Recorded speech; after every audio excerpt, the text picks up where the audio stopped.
What's up, and welcome back to Interpreting the Stars. For today, we are finally bringing it back to our Quentin Tarantino marathon of films with the latest endeavor, Once Upon a Time in Hollywood. 4 months. It took 4 months for this film to release to home video when any other movie in the world takes 2 to 3 months tops. I don't know. I had already gone through the previous 8 films on my channel, so you can go ahead check out those reviews right now.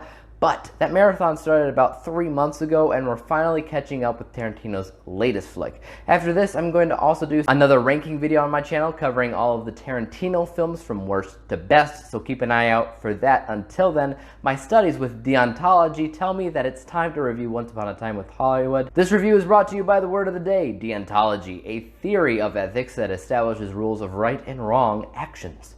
Once Upon a Time in Hollywood focuses on 2 people specifically. You have Leonardo DiCaprio, who plays Rick Dalton, a washed-out actor trying to find the next best thing that'll bring him star power again. You also have Brad Pitt playing Cliff Booth, who is Rick Dalton's stuntman. He is also having trouble finding meaningful work due to a tattered reputation. So both of these guys are trying to remain important in Hollywood's late 60s. Meanwhile, the Manson family are making the rounds in the background. So I like this movie. I wasn't sure if I would, to be honest with you, because the reviews coming out of this film were kind of crappy and they're relatively mixed. I've heard a lot about how people think this movie doesn't have much of a purpose and how it's narratively discombobulated, like nothing has meaning or purpose from a narrative standpoint. And I'd have to kind of disagree. Sure, there is some truth to that general consensus as usual, but everything in this film is connected, primarily through Brad Pitt's character, who seems to act like the common denominator into everything that happens in the film. It's like the 6 degrees of Brad Pitt in this movie because his character knows everybody and has seen a lot. That's not really the reason that I like this movie, though. I respect that about the movie, but honestly, the main thing that I liked about this film is similar to what I liked in Inglourious Basterds, the setting. You're talking about landing completely fictional characters into a very real, very well-known setting, usually with well-known historical figures.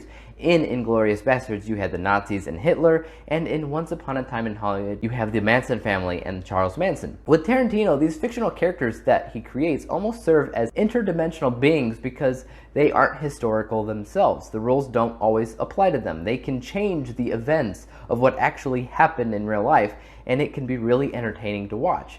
They did that in Inglourious Basterds, and they do something relatively similar in Once Upon a Time in Hollywood, and that's probably the biggest thing that I enjoyed about this movie. But it's not the only thing to praise.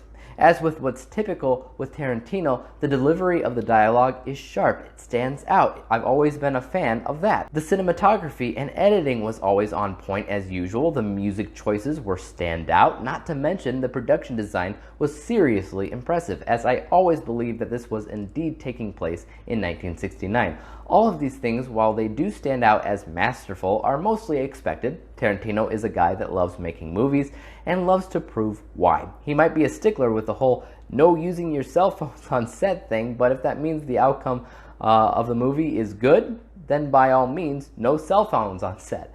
But going back to what people complain about the narrative, let's go ahead and tackle that. First and foremost, there's not a single Tarantino film in the world that really follows a traditional narrative. The closest might be Kill Bill, but even that is still made in a way that feels different than anything else. That's one of the main things that you have to respect. The narrative will simply always be different.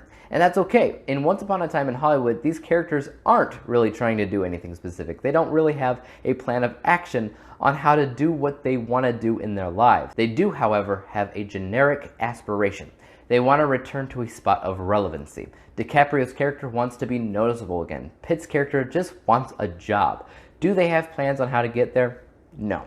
But it's not completely aimless. That being said, the generic side of it does mean the pacing of the film feels a little wonky and not super clean. The film is over 2.5 hours long, so the fact that the pacing isn't perfect may make you check your watch a few times while watching this film. I wouldn't flat out call it boring, but it does have issues here and there. What did I score Once Upon a Time in Hollywood? 88%, 88 out of 100 possible stars, granting it the letter grade of B+, which is a lot higher than I imagined I would give the film. So it was indeed a surprisingly entertaining film. As usual, the narrative was what it was for Tarantino, but at the end of the day, that didn't hurt it. Anyways, keep an eye out on my channel where I will be ranking every Tarantino film from worst to best. Until then, guys, tell me what you thought of this film in the comments down below. As for YouTube, you know what to do. Hit the subscribe button if you like this review and would like to see some more like it, hit the little thumbs up button as that always helps out my channel, and don't forget about the little bell icon because it may not be Taco Bell, but it's the next best thing because it will help notify you when I come out with my next review. And until then, peace out!